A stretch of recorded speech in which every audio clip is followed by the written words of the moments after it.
दोस्तों, जैसा कि आपने थंबनेल पर देख ही लिया होगा, आज से हमारी इंग्लिश ग्रामर क्लासेस स्टार्ट हो रही हैं और सबसे पहले हम टेंस को डिस्कस करेंगे। क्लियर है।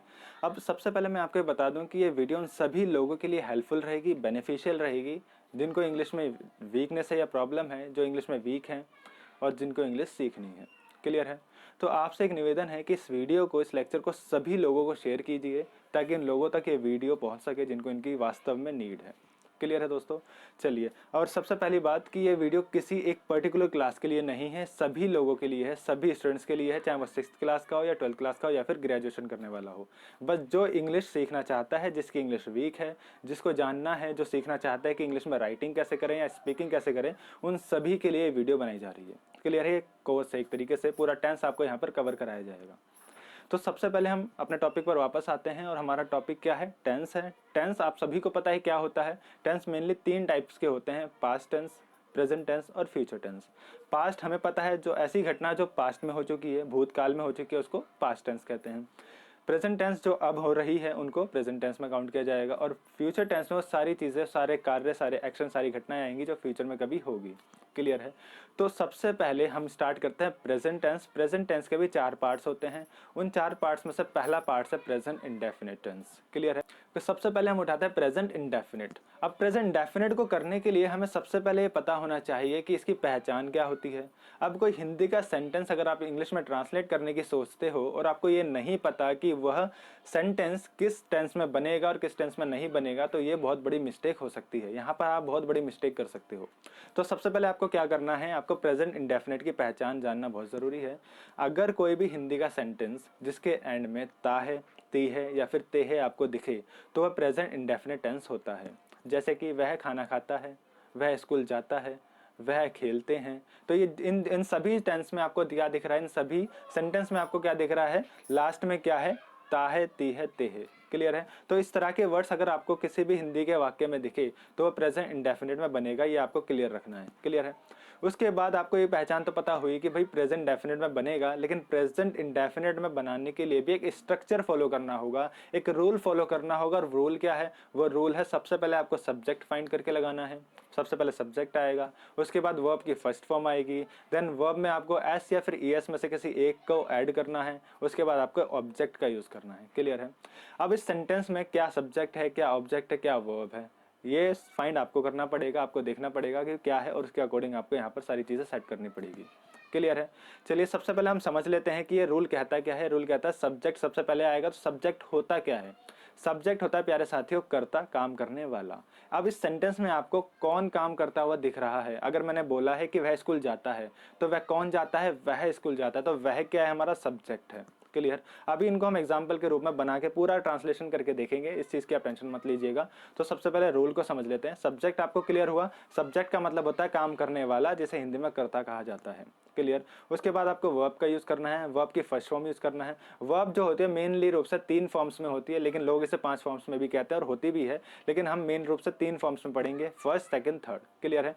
तो सबसे पहले आपको क्या करना है, वर्ब की फर्स्ट फॉर्म का यूज करना है। क्लियर। और वर्ब होती क्या है? वर्ब होती है एक्शन, कार्य। अब कर्ता के द्वारा, सब्जेक्ट के द्वारा जो कार्य किया गया है या जो कार्य हो रहा है, उसको हम वर्ब कहते हैं। क्लियर। वर्ब के बाद आपको एस और यस ऐड करना है वर्ब के अंदर। अब इसमें ऐड करने से पहले हम ऑब्जेक्ट को जरा समझ लेते हैं, फिर इस पे वापस आते हैं। ऑब्जेक्ट क्या होता है? आपने सब्जेक्ट फाइंड किया, आपने वर्ब फाइंड की, उसके बाद जो बच गया उसे हम ऑब्जेक्ट में काउंट कर सकते हैं। Is that clear? चलो, अब हम अपने एस यस वाले टॉपिक पे वापस आते हैं। एस और यस हमने स्किप किया है, तो एस और यस होता क्या है वास्तव में समझते हैं। एस और यस कब यूज होगा, आपको ये समझने की ज्यादा जरूरत है। अगर आपका सब्जेक्ट थर्ड पर्सन सिंगुलर होता है, क्या होता है? थर्ड पर्सन सिंगुलर होता है अगर सब्जेक्ट, तब आपको एस और यस में से किसी एक का यूज करना है। और अगर सब्जेक्ट आपका थर्ड पर्सन सिंगुलर नहीं है, तो आपको एस और यस में से किसी का भी यूज नहीं करना है। ये बात क्लियर हुई? ध्यान से समझना, थोड़ा सा कॉम्प्लिकेटेड है, लेकिन अगर ये चीज आपको एक बार क्लियर हो गई तो लाइफ टाइम आप इस चीज को नहीं भूलने वाले, और आपका प्रेजेंट डेफिनेट हमेशा के लिए कई तैयार रहेगा, क्लियर रहेगा। Is that clear? चलो, अगर आपका सब्जेक्ट थर्ड पर्सन सिंगुलर होता है तो आप एस और यस में से किसी एक का यूज कर सकते हो। और अगर आपका सब्जेक्ट थर्ड पर्सन सिंगुलर नहीं होता है तो आप एस और यस में से किसी का भी यूज नहीं कर सकते। मतलब ये हुआ कि एस और यस कभी यूज होगा और कभी यूज नहीं होगा। अभी जब हम एग्जांपल्स देखेंगे, ट्रांसलेशन करके देखेंगे सेंटेंस की, हिंदी के वाक्यों को इंग्लिश में जब बनाएंगे, तब आपको ये चीजें और अच्छे से क्लियर हो जाएंगी। क्लियर। देखो सब्जेक्ट थर्ड पर्सन सिंगुलर है तो एस का यूज़ होगा, अगर नहीं है तो नहीं होगा। अब यहाँ पर हमें ये पता चलता है कि एस का यूज़ होगा या नहीं होगा, लेकिन कब होगा और कब किसका यूज़ होगा ये हमें थोड़ा देखना ज़रूरी है।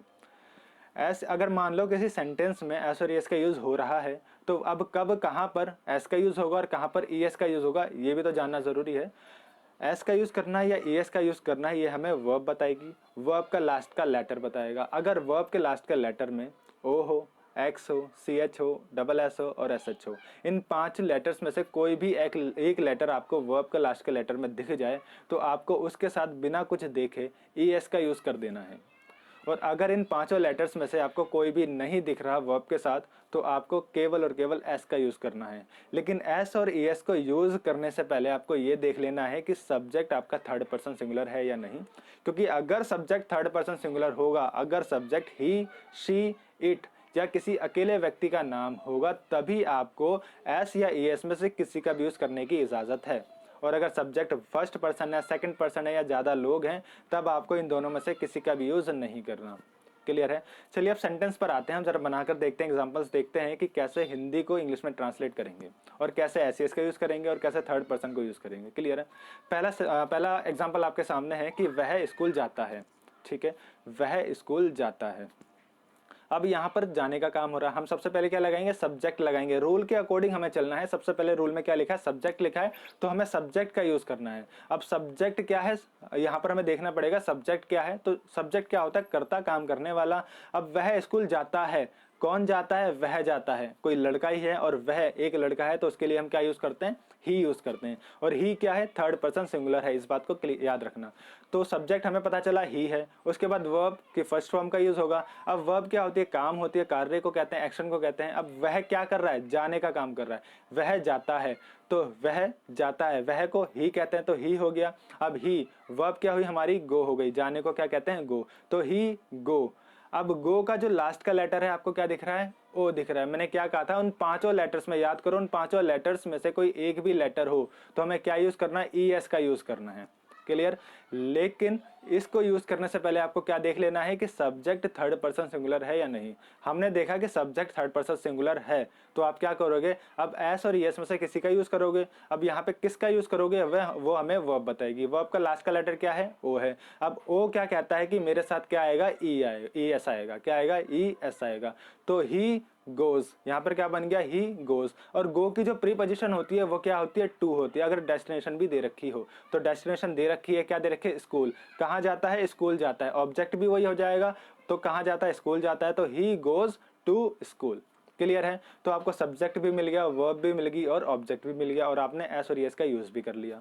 लेकिन अगर मैं यहाँ पर सब्जेक्ट चेंज कर दूं, मैंने क्या बोला, ही बोला, अगर ही की जगह मैंने वह बोला, वह की जगह अगर मैं का यूज करूं कि मैं स्कूल जाता हूं तो क्या फिर ई एस का यूज होगा, बिल्कुल नहीं होगा। क्योंकि आई वहां पर मैं की जगह आई आएगा, वहां पर वह की जगह मैं आया है तो मतलब ही की जगह आई आएगा। और आई क्या है, थर्ड पर्सन सिंगुलर बिल्कुल भी नहीं है। क्लियर है। तो आई जो है वो फर्स्ट पर्सन है, थर्ड पर्सन सिंगुलर नहीं है। और फर्स्ट पर्सन के साथ हम कभी भी एस या फिर ई एस, इन दोनों में से किसी का भी यूज नहीं करते। इस बात को आपको याद रखना है। तो सब्जेक्ट क्या हुआ, आई हुआ, तो I go to school, that's it, इतना ही बनेगा। यहाँ पर एस भी नहीं लगेगा, ई एस भी नहीं लगेगा। एस का तो कोई चांस ही नहीं था, ई एस लगता क्योंकि ओ था लास्ट में, वर्ब के लास्ट में, तो ई एस भी नहीं लगेगा क्योंकि सब्जेक्ट क्या है, फर्स्ट पर्सन है, थर्ड पर्सन सिंगुलर नहीं है। क्लियर है। तो मैं स्कूल जाता हूं, आई गो टू स्कूल। आपको एस और एस का कॉन्सेप्ट अच्छे से समझने की जरूरत है साथियों। अगर आपने यहाँ पर मिस्टेक की, अगर आपने यहाँ पर कंसंट्रेट नहीं किया तो डेफिनेटली फ्यूचर में आप इस चीज को लेकर के बहुत बड़ी मिस्टेक करने वाले हो। तो यहाँ पर आप अच्छे से देख लेना, इस कॉन्सेप्ट को समझ लेना कि आखिर एस का कॉन्सेप्ट क्या है, थर्ड पर्सन सिंगुलर का कॉन्सेप्ट क्या है। क्लियर है। थर्ड पर्सन सिंगुलर है तभी एस और एस में से किसी का भी यूज होगा। थर्ड पर्सन सिंगुलर अगर नहीं है, क्या सब्जेक्ट, तब एस और एस में से किसी का भी यूज नहीं होगा। क्लियर है। चलो यहाँ पर हमने ये देखा। अगर मैं यहाँ पर अब नेगेटिव की बात करता हूँ प्रेजेंट इंडेफिनेट के नेगेटिव रूल की बात करता हूँ। ये तो अफर्मेटिव था, सिंपल वाले रूल थे जिसमें नहीं का यूज नहीं होता और कोई भी क्वेश्चन नहीं पूछा गया होता। अगर अब मैं यहाँ पर नेगेटिव रूल की बात करता हूँ, किसकी, अगर मैं यहाँ पर नेगेटिव रूल की बात करता हूँ प्रेजेंट इंडेफिनेट के नेगेटिव की, तो उसका रूल थोड़ा सा डिफरेंट हो जाता है, थोड़ा सा अलग हो जाता है। अब पहले सबसे पहले रूल को समझते हैं। पहचान सेम रहेगी हिंदी के सेंटेंस की, लास्ट में ता है, ती है, ते है आना जरूरी है, वो प्रेजेंट इंडेफिनेट है। अब प्रेजेंट इंडेफिनेट के अंदर सिंपल, नेगेटिव और इंटेरोगेटिव भी होते हैं। तो सिंपल हमने देख लिया, अफर्मेटिव जिसको कहते हैं। अब नेगेटिव को देख लेते हैं। नेगेटिव क्या है, सबसे पहले रूल में क्या है, सब्जेक्ट आएगा। सब्जेक्ट हमें पता है, हमने डिस्कस कर लिया है सब्जेक्ट होता क्या है, काम करने वाला। उसके बाद आपको डू डस का यूज करना है। डू डस क्या होती है, डू डस इसकी हेल्पिंग वर्ब होती है जो कि नेगेटिव में यूज करते हैं। क्या आएगा, सब्जेक्ट, फिर डू डस, फिर थर्ड प्लेस पे नॉट आएगा, उसके बाद वर्ब की फर्स्ट फॉर्म, देन ऑब्जेक्ट को आपको यूज करना है। सब्जेक्ट आपको पता है क्या होता है, डू डस किसके साथ लगाना है, अगर सब्जेक्ट थर्ड पर्सन सिंगुलर है तो आपको डस का यूज करना है, और अगर सब्जेक्ट थर्ड पर्सन सिंगुलर नहीं है तो आपको डू का यूज करना है। ये आपको याद रखना दोस्तों कि सब्जेक्ट अगर थर्ड पर्सन सिंगुलर है तभी डस का यूज होगा, और अगर सब्जेक्ट थर्ड पर्सन सिंगुलर नहीं है तो डू का यूज होगा। क्लियर। और थर्ड प्लेस पे हमेशा नॉट आएगा क्योंकि नेगेटिव सेंटेंस है। क्लियर है। उसके बाद वर्ब की फर्स्ट फॉर्म आएगी, देन आपको ऑब्जेक्ट को यूज करना है।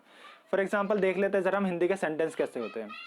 वह स्कूल नहीं जाता है, वह खाना नहीं खाती है, वह नहीं खेलते हैं, वह नहीं पढ़ते हैं। इस तरीके से के सेंटेंस जिसमें नहीं आता है वो नेगेटिव सेंटेंस होता है, और नहीं आ रहा है तो इंग्लिश में भी हम उसको क्या यूज करेंगे, नॉट का यूज करेंगे। क्लियर है। अब एग्जाम्पल देखते हैं, पहले वाले उठा लेते हैं। वह स्कूल नहीं जाता है, आपको समझना है, कॉन्सेप्ट को समझिए, एग्जाम्पल तो बहुत सारे आ जाएंगे। तो कॉन्सेप्ट को समझने के लिए हम पुराना वाला ही एग्जाम्पल ले लेते हैं। वह स्कूल जाता है को हम कर देते हैं वह स्कूल नहीं जाता है। तो वह स्कूल नहीं जाता है, सबसे पहले आपको क्या देखना है, इसमें नेगेटिव है। पहचान तो आपने देख ली, प्रेजेंट इंडेफिनिट में बनेगा क्योंकि लास्ट में ता है, तो प्रेजेंट इंडेफिनिट क्लियर है। इसके बाद आपको नेगेटिव देखना है कि नहीं वाला सेंटेंस है, वह स्कूल नहीं जाता है, तो नहीं आएगा, इसमें नॉट आएगा। अब नेगेटिव है तो नेगेटिव वाले रूल को चले जाओ, स्ट्रक्चर को देख लो। सब्जेक्ट का यूज सबसे पहले होगा। सब्जेक्ट क्या है आपका, वह है। क्यों, क्योंकि जाने का काम कौन नहीं कर रहा है, वह नहीं कर रहा है, तो वह की जगह आपको क्या यूज करना है, ही यूज करना है क्योंकि वह एक लड़का है। अगर वह स्कूल नहीं जाती है तो हम क्या यूज करते, शी का यूज करते। क्लियर है। अगर वह स्कूल नहीं जाती है तो हम क्या यूज करते, शी का यूज करते, लेकिन लड़का है तो हम ही का यूज कर रहे हैं।